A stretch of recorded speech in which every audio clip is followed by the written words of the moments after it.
to bring that back to the full board for their discussion and ideally approval. So this is one of those subgroups.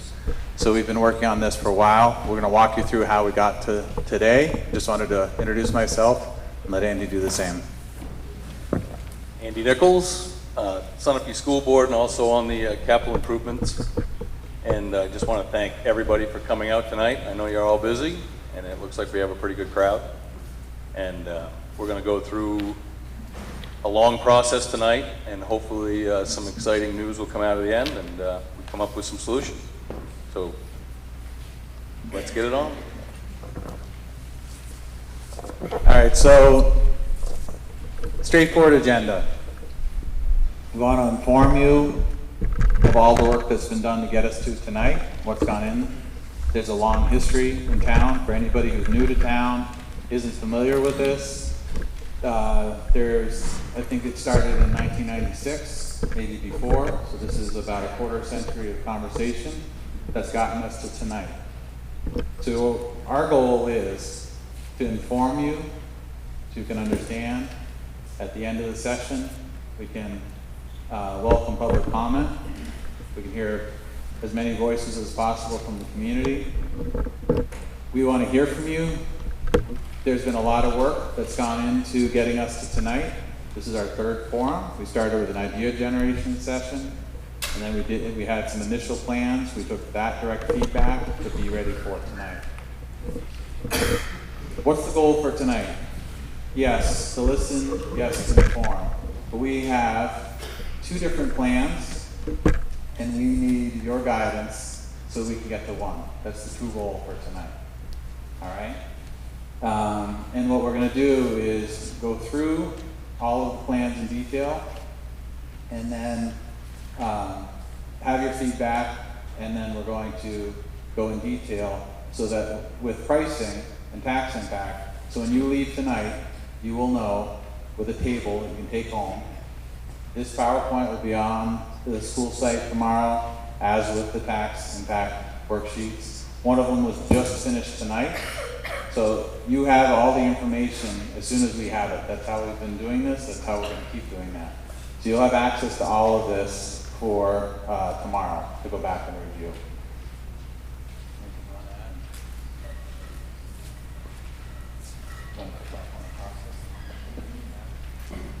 Sure. So the started out with the CIP Meeting.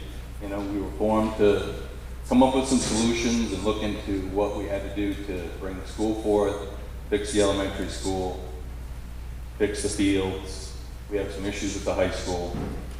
And through that, we came up and we hired an architect to help us. And we have a owner's project manager that brings us through all the things that we aren't educated on and helps us look out for our responsibilities and our needs. The community forum that we had back in June, you know, that's how we came up with really one idea. We sugared everything down and came up with the idea that this would be the best thing to bring forward tonight, which is putting the elementary school out on the soccer field. So that really was driven by the community, and they helped us get to that one idea. And then with help from the staff and from Ingrid and her team, we came up with the educational specs, which guided us to the building that we're presenting tonight. So we're going to review the options and go from there. So a key thing to be thinking about tonight, and this is potentially a hard message to give or a hard message to hear. We have a elementary school from the 1930s, right? We've been talking as a community for a quarter century on updating it or replacing it. We haven't. So what you're going to see tonight, and we're going to turn this over in just a minute to the experts to walk you through. First thing, we just fixed this, make the investments this building needs around new boilers and some other things, and we bring the elementary school, the existing elementary school, up to modern safety standard. That doesn't address the long list of education shortcomings. This is making the building safe and as modernized as we possibly can to continue using it. So that's one of the things. That's the first thing they're going to present and talk you through. The next two options are refined versions of what you have guided us to. One is a single story, one is with an auditorium, which, because of the space on the field, is going to mean a second floor. So an auditorium without an auditorium. The reality before us as a community is that the elementary school is at the end of its useful life. Sorry. At the end of its useful life. It has modulars in the parking lot that are temporary, that have been there, to my understanding, well over 20 years. There's a significant number of issues. Over the last 25 years, it's over 20 years we haven't had a school bond in this town. So we are at the end of that building's usable life. Some are arguing beyond it. Our children are safe. There's standards that we have to meet. But the reality is, we need to come together as a community with the ideas that you got us working on, that you're going to hear more about. Maybe that's going to be just fixing what we have and trying to extend the life. But the reality is, the role of the school board is to work on policy and provide safe and adequate education space for students. So they're going to get educated, and we're going to pay for it. The reality is that if we can't come together as a community to provide that adequate space and that safe space, then the students are going to have to be educated somewhere else. So I'm choking up a little. Obviously, that's nothing that I want to personally see, or anybody that I really know wants to see. It's a tough call, and we really want to keep our kids in these schools and educate them here. We don't want them to go somewhere else. And I'm an alumni here, so I have a little heartfelt there, but I definitely want to see the kids stay in town. I want to see people enjoy watching them play soccer and baseball and all the extra events that go with it. On that note, I want to just bring up about the fields. Tonight you're going to see an option on the fields that is not the field. I'm also on the field committee, by the way. And it's not the best option that we can come up with right now. We are still working very hard to find other options. But it's very, very hard to find flat area in Sunapee. So we have a few options that we are still working diligently to try to come up with some ideas on, and we feel tonight this is what we have to offer at this particular time, and we are going to continue to refine it and hopefully come up with a much better scenario for the town.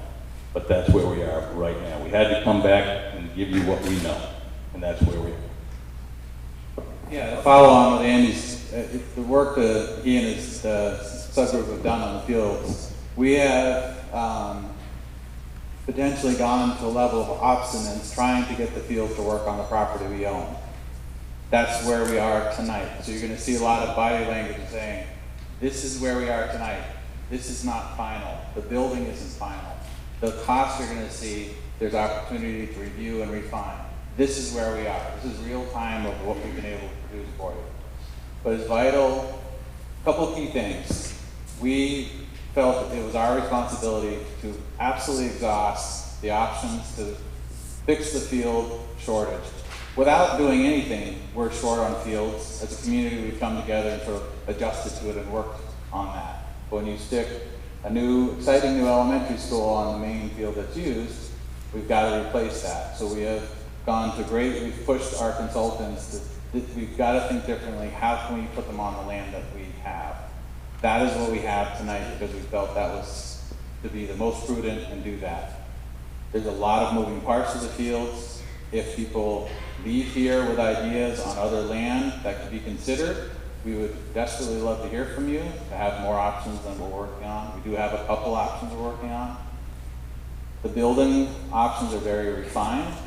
The fields are a kind of a moving target in this moment, and we're just being unfiltered and totally transparent with that. So we want you to understand this is where we are tonight, and there's more work to be done.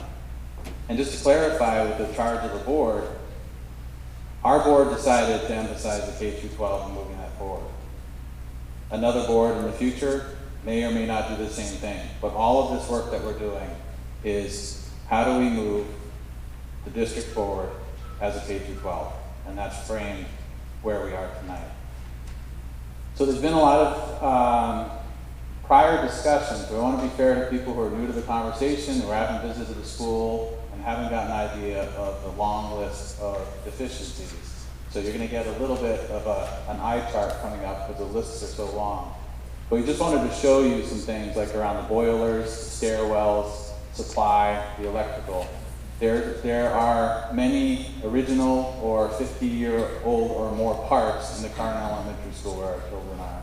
So we wanted you to be able to get some visuals before you get all the information coming up from Brad. So I want to turn this over.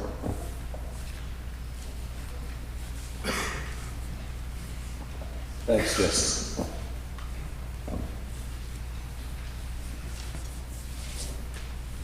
My name is Brad Prescott. I'm here from Banwell Architects. This is our Banwell team. Ingrid Nichols. Jeremiah Goulet. So I've been asked to kick us off to talk a little bit about the renovation-only work that we've been looking at for both the Central Elementary School and the high school, middle high school. If a new school addition were not to move forward, what work would have to be done to the schools to satisfy these deferred maintenance issues, safety issues, accessibility, and so forth. Now I have the advantage of you guys actually having the handouts in front of you with these big long lists. So I won't have to read them all to you, which is, I would think, advantageous. We'll all stay awake that way. It's important to point out that this is actually an abbreviated list. So as we were putting together a narrative scope to get estimated by DEW for this work, it's several pages long. There's a lot more detail behind this abbreviated list. So I'm just going to point out a few highlight things, and I'm sure if there's more questions, we could be getting into those later on. Specifically, as we talk about the site, the Central Elementary School only has one access from the street. Whoa, sorry about that. So we need a second access. You folks have seen some previous designs from your earlier consultants in previous years, and we used that for some pricing to get just a road access and to work on some separation between the parent drop-off bus loop area and the children in the playground, and doing modifications to the site just to try to separate the kids from the cars. Additionally, there's a little bit of site work that would be necessary to put the modular in the right place to make it more safe and separate the cars from that as well. There's a myriad of issues throughout the building. A lot of you are very familiar with it. Safety-wise, what jumps out quite a bit is your stair, your egress stair that's right in the middle of the building.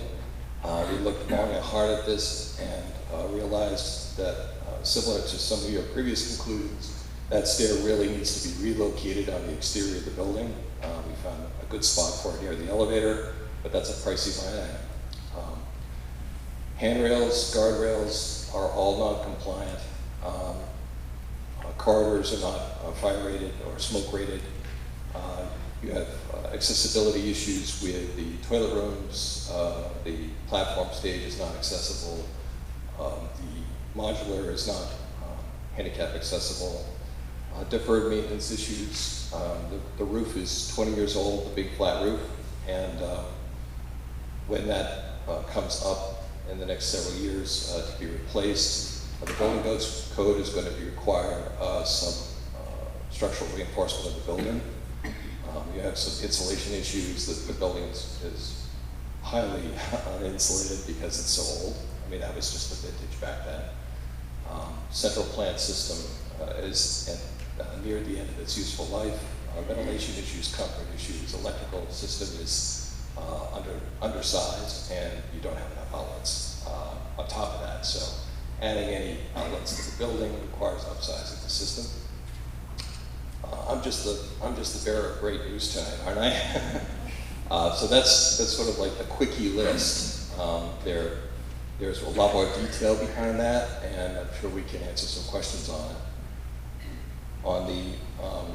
And I think we're going to be doing some of those questions later on in the discussion, correct? Yeah. Okay. Why was this the only list that didn't push it in terms of advancing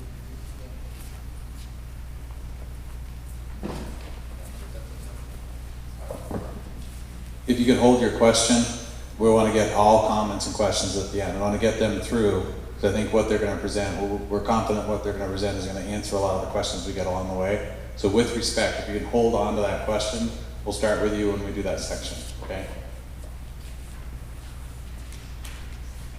Thanks.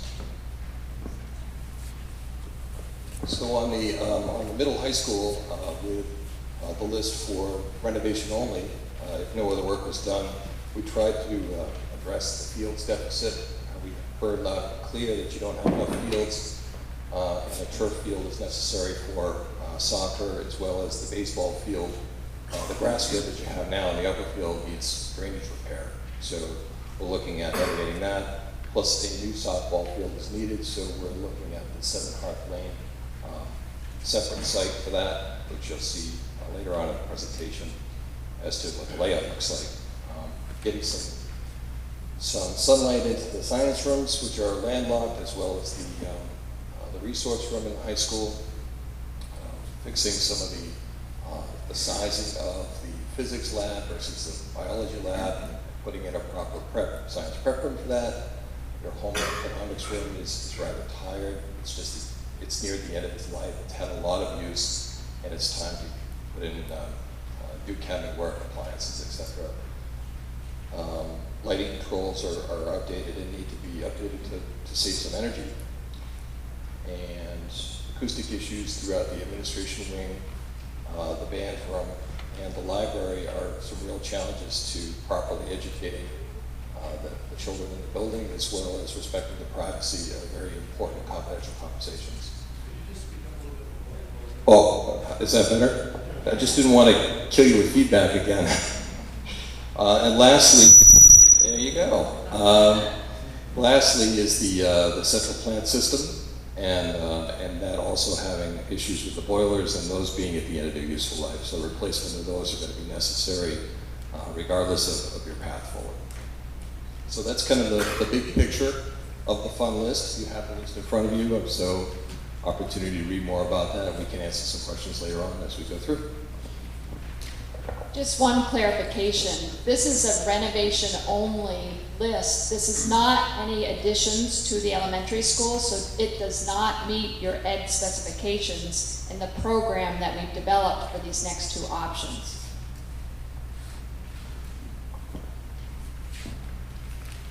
Hi there. We're going to start out by showing you where we are in time with the site plan and the ideas for getting all the fields on this one campus. So as Sandy and Jesse pointed out, this is where we are today. We work closely with Ty and Bond, civil engineers, and the committees to develop this. And just to orient you, you can see North Road here in the existing school, in the main entrance here off of North Road. This is a diagram showing the footprint of the existing building, as well as the proposed building. And we're going to first show you the option without the auditorium. So this is the single-story option.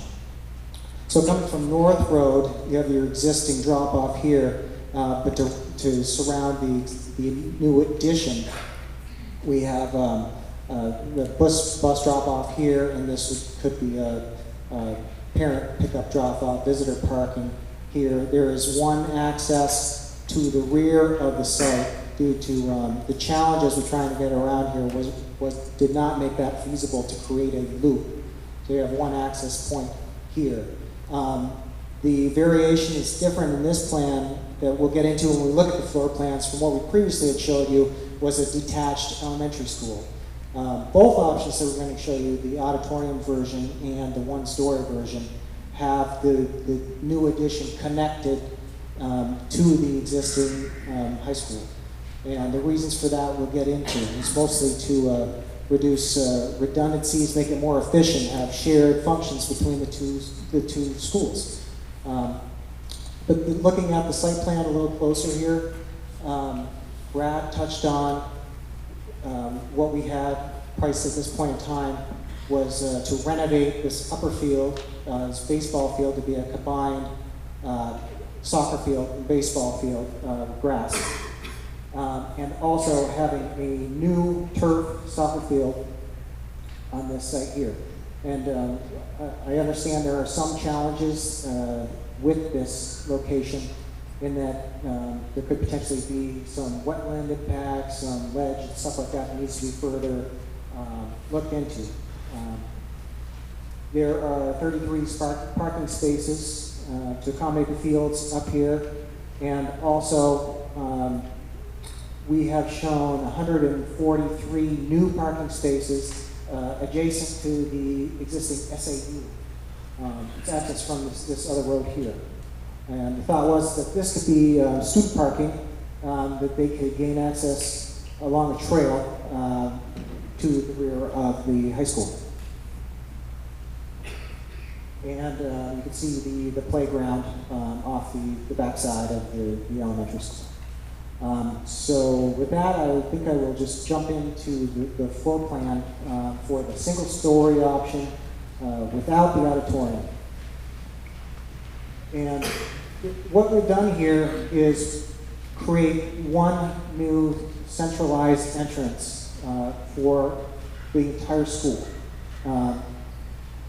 A secure vestibule, and the thing I touched on with sharing, the functions had a lot to do with this. We have a connector wing that's similar in both options, and a separation between the two buildings. It's 30 feet at the moment, and we have a building fire separation here. And the school worked very hard to identify the shared functions to make this plan more efficient. And that involved reorganizing a lot of things inside the existing high school that we'll talk about in a subsequent slide, but also portions of the addition that can be used by the high school for dual use. And that includes some administration functions, the music used for elementary as well as the middle high school, some of the specialized spaces, OT, PT, and nurse are the examples there. So just to familiarize you with this color coding, the yellow are the core functions, the multipurpose in the library, the orange is the administration, the green are the specialized classrooms, and the light green are the special services. The gray portions are the facilities, storage, mechanical, toilet rooms. So to explain this plan, we have our main centralized entrance here. To your left, we have the administration wing. As you enter here, the music, these shared function programs are located closely to the entrance, so you wouldn't have middle high school students needing to access this other portion of the building. As you walk your way down this way, we have a multi-purpose space with a platform in the center, access all the way around it, and we have some of the spaces around it that don't need daylight, such as toilet rooms, storage spaces, a computer lab, educational storage, book storage around here. And then in this corner is like the creative wing. There's an alternative resource center, and we have the library, makerspace, and art in this corner. Working your way around, we have the classrooms surrounding the multipurpose space, located 2nd grade through 5th grade in this wing.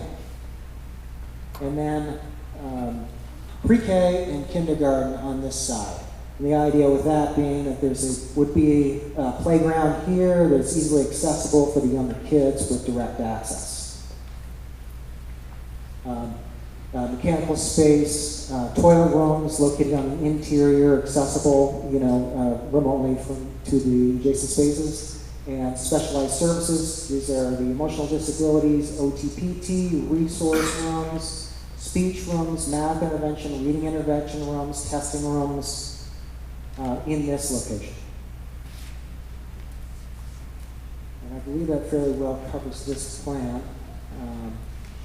As we did with the previous presentation, we developed disadvantages, and the next slide will be a disadvantages list that we've identified. I've already touched on a lot of these bullet points, and I don't necessarily need to read through them all, but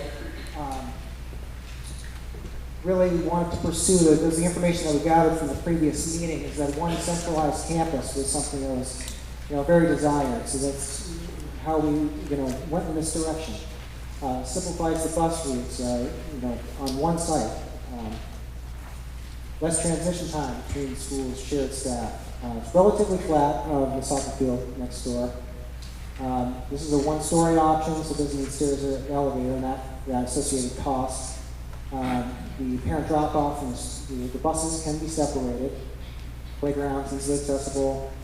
You don't need to buy additional property with this option. It's a single phase, so there would be minimal disruption for building the addition while school is in session, since it's on one side of the building. You have the connector that improves the education cost synergies. So in doing this plan, we've identified areas that we can reallocate in the existing high school, so there's less additions. The previous option that we showed had some other small additions around the high school, and we've eliminated that. Safe, secure, centralized entry, central administration. The other main point that I didn't touch on was a shared cafeteria. The elementary school, there is no cafeteria in this addition. The idea being that they would access to the cafeteria could be gained through opening up this hallway to the cafeteria. Improved music facility. Public areas are at the center. All the spaces are sized for the program. And the arts makerspace STEAM wing I pointed out, and the location of the pre-K kindergarten. Disadvantages, you lose your field. There's still the remaining issue of what do we do with the existing elementary school. There isn't a lot of extra space on the field, so there is limited future expansion potential. We touched on the vehicle loop. It only has that one access point that does not create a loop as soon as a disadvantage. There will be more traffic in this location just because it's more, because the elementary school is here, more traffic. The small addition needed for the kitchen storage. And minimal separation, as I pointed out, we do have this 30-foot space here to gain daylight. Looking at the two-story elementary school addition with the auditorium, this is basically the same concept as the previous one. It's just showing a different configuration for the footprint of the addition. But all the other elements remain the same. Now, this is the floor plan for the two-story elementary with the auditorium. We have a very similar layout in concept in that we have the centralized entrance here between the two schools, the administration on your left. We kept the concept of having the shared music close to the entrance, as well as OTPT, which is a function that the middle high school students use. The main difference in this option, obviously, is this auditorium space located close to the main entry. This is two-story, a double-height space with tiered seating that slopes up to the second story that I'll show you next. We have, in this corner, the library and the multi-purpose space. I should point out that with this option, we've eliminated the platform off of the multi-purpose space due to the fact that you would have an auditorium. We have bathrooms, storage spaces here. This is maker space, art, computer lab in this corner, special services, alternative resource, emotional disabilities, and all those associated rooms here. Mechanical spaces, custodial storage, and you have your music wing. We thought this was advantageous to have this in the back side of the auditorium as well. There's a lot of shared function there. And the associated program with the auditorium, the costume, prop room, the green room, and a set construction room. Access from both sides here. And then we have the classrooms. We have pre-K, kindergarten, first and fifth located on this level with a stairwell here and a stairwell here. So when looking at the second floor option, we have the second grade, third grade, and fourth grade that's connected to the second floor of the auditorium stadium seating. Toilet rooms up here, and the stair that I pointed out earlier, as well as an elevator. A sound and light room here to control, during performances. And that basically covers it. The square feet of both options, I did point out, but I will now, that the one-story option as designed currently is 50,260 gross square feet for the addition. And the two-story auditorium option is 60,712 gross square feet. Advantages, disadvantages, a lot of similar advantages to the one-story option. This option gives you an auditorium for 400 seats, shared access for both schools to the auditorium, music room adjacent to the auditorium, as I pointed out, direct access to the exterior for the multi-purpose room. Disadvantages, similar to the one-story option. The classrooms are on more than one level. There's some added square footage for the second floor classroom needs, and having to have stairs and toilets to access them adds some costs. And I'll hand it over to Brad to discuss the renovation of the middle high school. Thank you.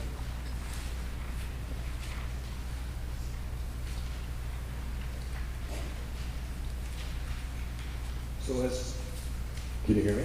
Okay, let's try this again. So as we were looking at the elementary school and the new addition, and as we've been refining the design going along through the weeks, one of the suggestions or preferences was to connect the schools, and that offered some really important synergies in terms of saving space, but also condensing our new building work mostly to one space, which is a cost saver. So instead of having a couple of additions on the middle high school like you saw in September when we had our community forum, what we're showing you here today is most of the new addition work, the new building work happening in the middle, in the elementary school addition. And the exception to that would be about 600 square feet of addition to the middle high school with these two options. So what you're looking at here is a plan would apply if it was with or without an auditorium as part of the addition. So the additions that we're talking about here are to make a science room out of this corner classroom. So there's a little bit of an infill of an existing overhang. And we needed to add a connector here for backup house for the kitchen area. That represents about 600 square feet, and we were looking at about 3,000 square feet of building addition to the high school last month. So a little bit of a change there. We think for the positive in terms of cost impact and efficiencies. Big picture, what we tried to do here was leverage the elementary school and the new spaces over there, and therefore turn the work at the middle high school more into renovation work and reconfiguration while still addressing the deficiencies that have been found in the school. So what you're looking at here is the things that are shaded would be what we call major renovation or reconfiguration of space. For example, as we look at the biology lab and the physics lab, we're right-sizing those spaces like we talked about last month with the new science prep room. Over here in the music area, we've been talking earlier today, this evening, about a new music room that would serve, or music area that would serve both the elementary school and the middle high school.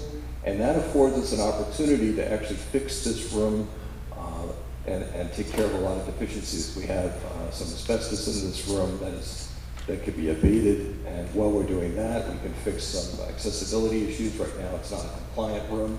We can flatten this floor out and leverage the adjacency to the home economics room to actually serve as a life skills space when they're doing kitchen life skills or occupational therapy for the life skills students, and located right next door.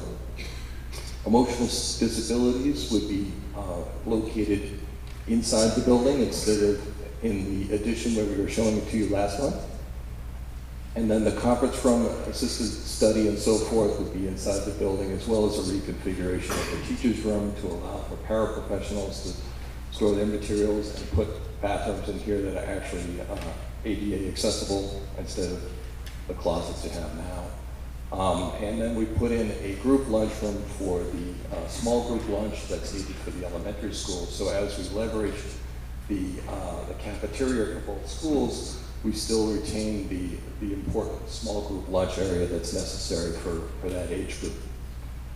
Bigger picture, the new school entrance is over here, as Jeremiah was talking about, and that would serve both schools. So a lot of the administrative functions would move over to the central administrative suite, with the exception of the assistant principal for the middle high school, which would stay centered in the school, and some guidance offices that would be over here. And the main entrance would jump over to this area. And it's very important for the success of this option, or these two options, to be able to have the direct access into the kitchen, through the kitchen area, to the cafeteria for both schools, so they can access that and from either direction. So with some renovations to the existing kitchen area and its support would be necessary. And to make up for some of the deficit of square footage, as we're taking some of this away from circulation, we took it back over here for some back of house, where you're going to be serving a larger population. You're probably going to need a slightly bigger kitchen as well, so we're trying to accommodate that need. Because we have an elementary school over here, and currently your middle school is over here, or your high school is over here, we took a look at your classroom counts and in very close coordination with your educational team, and the conclusion was that these two could be flipped. So now we're going to have the middle school closer to the elementary school students, and the high school student classrooms would be over here where the middle school students are right now.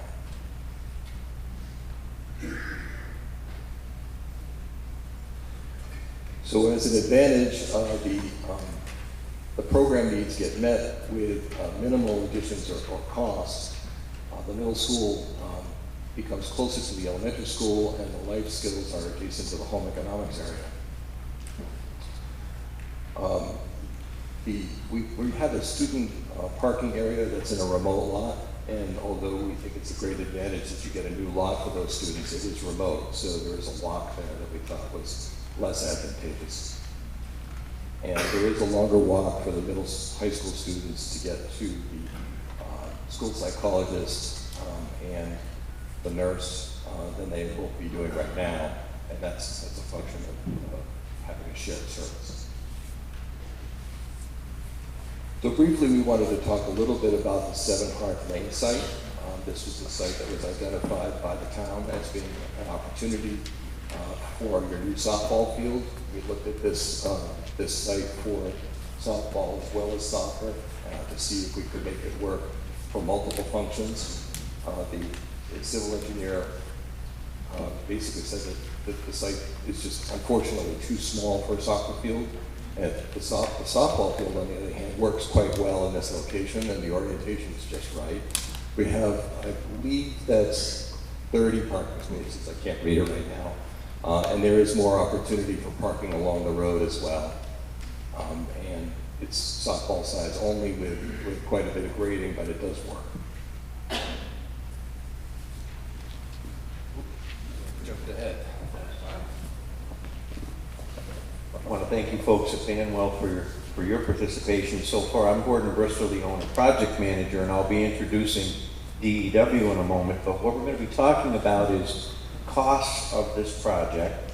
And one of the lessons that was learned last year during the bond vote was there good credibility to the costs? So your school board heard that, and this year we went out and did a request for proposal, and we hired DEW on your behalf to come in. And we have with us today Jim Gardner and Matt Wheaton